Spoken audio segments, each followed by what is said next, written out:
બગદાણા હુમલા પ્રકરણનો તમામ અહેવાલ આઈજી સમક્ષ પહોંચ્યો।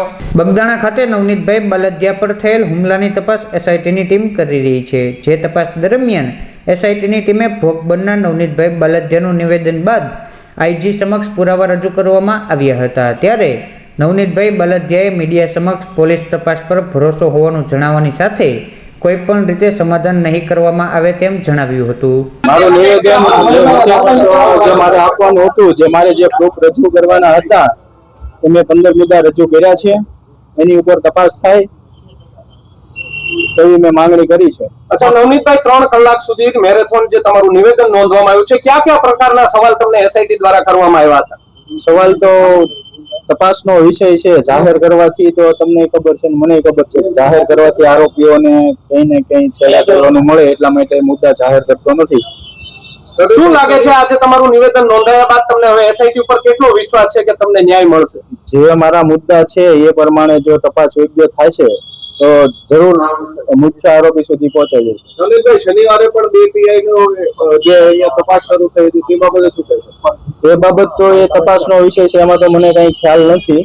જે કાંઈ એસઆઈટી વાળા એમની પૂછપરછ કરી અને જે કાંઈ કરી મને ખ્યાલ નથી। નવનીતભાઈ, એક કોલ રેકોર્ડિંગ પણ વાયરલ થયું હતું જેમાં આરોપીઓ બદલાવાના આક્ષેપ થયા હતા, એ બાબતે તમે એસઆઈટી સમક્ષ કોઈ ખુલાસાઓ કર્યા છે કે એ તો પૂછવામાં આવ્યું હતું કે ભાઈ આ કોઈ કહે છે કે ભાઈ એ મારો તપાસનો વિષય અમે જાહેર ન કરી શકીએ। અમે તમારી વાત ઉપર મુકમ છો? હા, હું મારી વાત તમે શરૂઆતથી એવું કહી રહ્યા છો કે જયરાજભાઈ આહિર દ્વારા હુમલો કરાવવામાં આવ્યો છે, તો તમે એવું ખુલીને શા માટે નથી કહી શકતા કે તમારી પાસે શું એવિડન્સ છે? ખુલીને કરવામાં તપાસમાં જે એ લોકોને પ્રોબ્લેમ પડે, જો આરોપીઓ છે પ્રૂફ સાથે કોઈ છેડા કરે, એટલા માટે હું ખુલીને નથી કહેતો। હા, પ્રૂફ આપ્યા તમને વિશ્વાસ છે એસઆઈટી પૂરી તપાસ કરશે? હા, મને વિશ્વાસ છે, ભરોસો છે। આપ્યું છે શું પ્રૂફ માટે? સાયન્ટિફિક પુરાવા આપ્યા છે, લેખિત આપ્યા છે, અન્ય માણસોના નામ પણ ખુલશે જે તપાસમાં। મેં જે જગ્યાએ અમુક જે કાંઈ રચના થયું આ તે થયું, મને મારા જાણ્યા મુજબ જે કાંઈ મારી પાસે પુરાવા હતા એ મેં આપ્યા છે। તમારી પાસે સમાધાન માટે પણ દબાણ આવી રહ્યું છે કે એવું કશું નથી?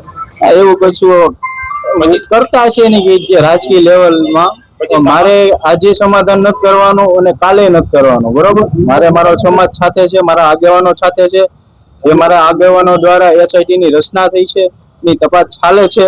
અત્યારે તો એવું થોડું લાગે છે કે યોગ્ય દિશામાં ચાલે છે અને હજી પણ યોગ્ય દિશામાં તપાસ કરશે એટલે મૂળ આરોપી સુધી પહોંચી જવાશે એવી મને આશા છે। 20 દિવસ થયા છે, તેમ છતાં હજી કોઈ નિષ્કર્ષ ઉપર પહોંચી નથી એસઆઈટી, હવે શું લાગે છે?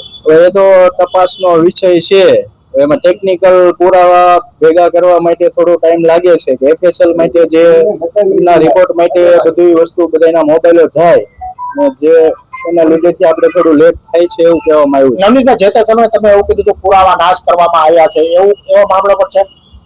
એ પુરાવા નાશ કરવા જે તે જગ્યાએ આરોપીઓ ખોટી ઓલા રોકાણા હતા, જ્યાં કાવતરું રચ્યું ત્યાંના સીસીટીવી ફૂટેજનું એવું જાણવા મળ્યું છે કે એ લોકોએ હાર્ડ ડિસ્ક બદલી હોય કે સીસીટીવી ફૂટેજ ગાયબ કર્યા હોય એવું મને જાણવા મળ્યું છે। નવનીતભાઈ, તમારી ઉપર ગંભીર આરોપ થઈ રહ્યા છે વિવિધ પ્રકારના, જેમાં ગેરકાયદેસર ખનન હોય કે પછી અન્ય પ્રવૃત્તિઓ હોય, તો તમારી ઉપર પણ આક્ષેપ થઈ રહ્યા છે, સોશિયલ મીડિયામાં વિડીયો પણ વાયરલ થઈ રહ્યા છે। એ બધું મારો કેસ ડાયવર્ટ કરવા માટેનું બધું છે, જે સામેવાળા છે કોઈના કોઈ કેસ ડાયવર્ટ કરવા માટે, મુદ્દો ભટકાવવા માટે આ બધું કરી રહ્યા છે।